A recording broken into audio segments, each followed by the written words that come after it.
Halo, selamat siang. Perkenalkan, nama saya Weni Sintia Romatua Simanihuruk, NIM 171101139. Saya mahasiswa Fakultas Keperawatan, Stambuk 2017.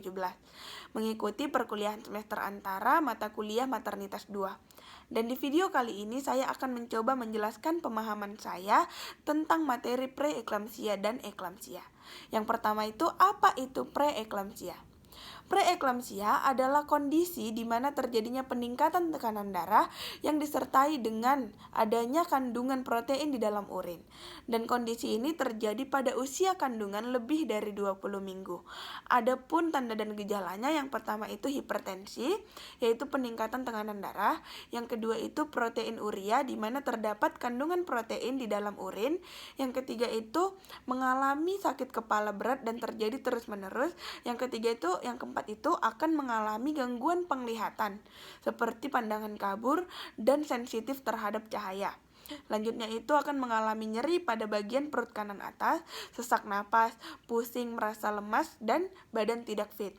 Selanjutnya itu frekuensi buang air kecil dan volume urin menurun.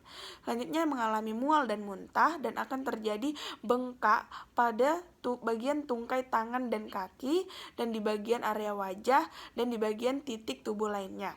Dan akan mengalami berat badan naik drastis secara tiba-tiba.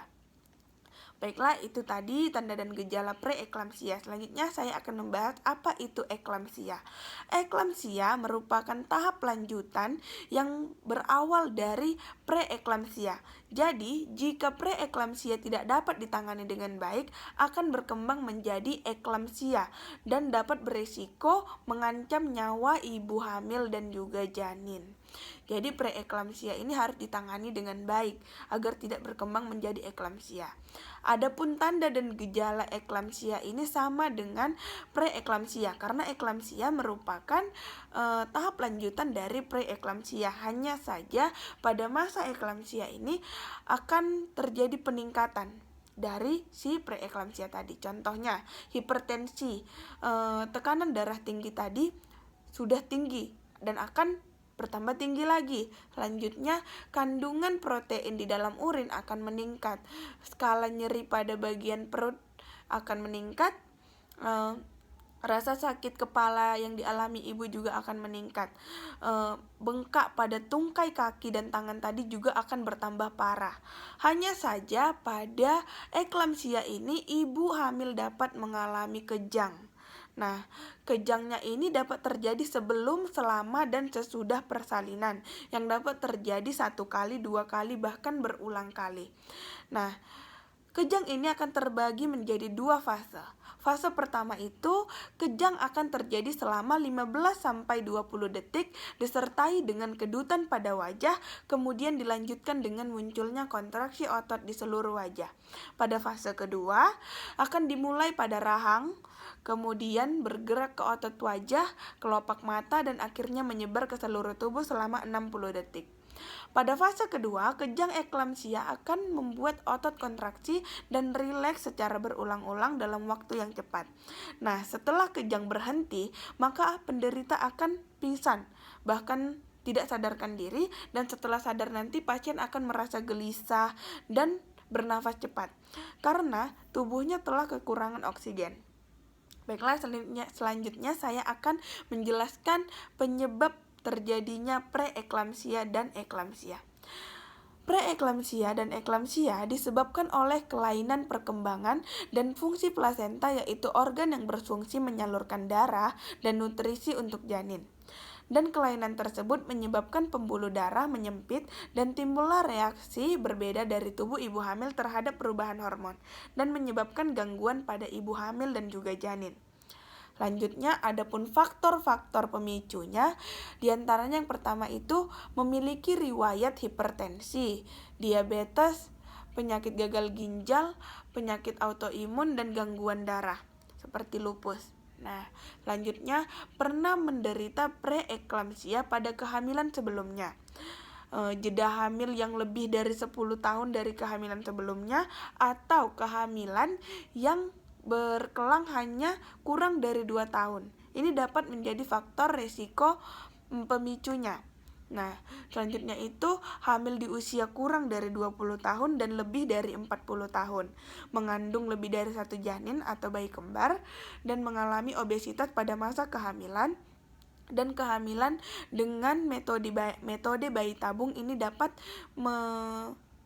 menjadi pemicu terjadinya preeklamsia dan eklamsia. Nah, diagnosisnya pada ibu hamil yang sudah terdiagnosis menderita preeklamsia dan eklamsia, maka akan dilakukan pemeriksaan penunjang seperti tes urin untuk mengetahui kadar protein di dalam urin, dan yang kedua itu tes darah untuk mengetahui jumlah trombosit, yang ketiga itu tes fungsi hati untuk mengetahui kerusakan fungsi hati, yang keempat itu tes fungsi ginjal untuk mengetahui kadar kreatin di dalam ginjal dan mengetahui apakah ada kerusakan ginjal. Yang kelima itu melakukan pemeriksaan USG untuk mengetahui pertumbuhan janin. Yang keenam itu USG Doppler untuk mengukur efisiensi aliran darah ke plasenta. Dan yang terakhir melakukan pemeriksaan non-stress test atau NST dengan kardiokotografi atau CTG untuk mengukur detak jantung janin saat bergerak di dalam kandungan. Baiklah, selanjutnya itu pada penderita preeklamsia dan eklamsia dapat diatasi hanya dengan cara melahirkan janin. Namun jika janin belum cukup umur, maka akan dilakukan pemberian obat antihipertensi untuk mengontrol tekanan darah ibu, dan yang kedua itu memberi obat kortikosteroid untuk mempercepat pematangan paru-paru janin. Yang ketiga itu memberikan obat MGSO4 untuk mencegah terjadinya kejang. Dan yang keempat itu menyarankan bed rest dengan posisi pasien tidur menyamping ke kiri. Baik, selanjutnya itu jika usia janin masih di bawah 30 minggu, maka dokter akan menyarankan agar dilakukan persalinan dengan cara operasi sesar. Nah, adapun komplikasi yang dapat terjadi akibat preeklamsia dan eklamsia itu yang pertama, jika sudah mengalami preeklamsia maka akan beresiko berkembang menjadi eklamsia. Yang kedua itu kejang yang dapat mengalami cedera pada otak dan bisa menyebabkan kerusakan pada sistem saraf dan kerusakan pada otak yang menyebabkan pendarahan dan gangguan penglihatan yang berujung pada kebutaan. Dan yang keempat itu penurunan fungsi ginjal, dan yang kelima penurunan fungsi hati. Keempat itu selanjutnya itu penyakit jantung koroner dan stroke dan gangguan pembekuan darah. Itu tadi komplikasi yang dapat dialami ibu, dan ini juga dapat dialami oleh janin. Komplikasi ini dapat dialami oleh janin. Yang pertama itu terhambatnya pertumbuhan janin. Yang kedua itu terjadi lahir secara prematur. Dan yang ketiga itu mengalami neonatal respiratory distress syndrome atau NRDS, yaitu sindrom gangguan nafas pada bayi prematur. Ini hanya akan dialami oleh bayi yang belum cukup umur. Nah, selanjutnya itu lahir dengan berat badan yang rendah, tidak seperti bayi normal pada umumnya. Nah, dan yang terakhir itu ada pencegahan preeklamsia dan eklamsia. Jadi preeklamsia dan eklamsia ini dapat dicegah. Yang pertama itu melakukan kontrol secara berkala. Nah, kontrol ke dokter secara berkala itu penting agar dapat mengetahui dan mengendalikan hipertensi agar mencegah terjadinya preeklamsia dan eklamsia.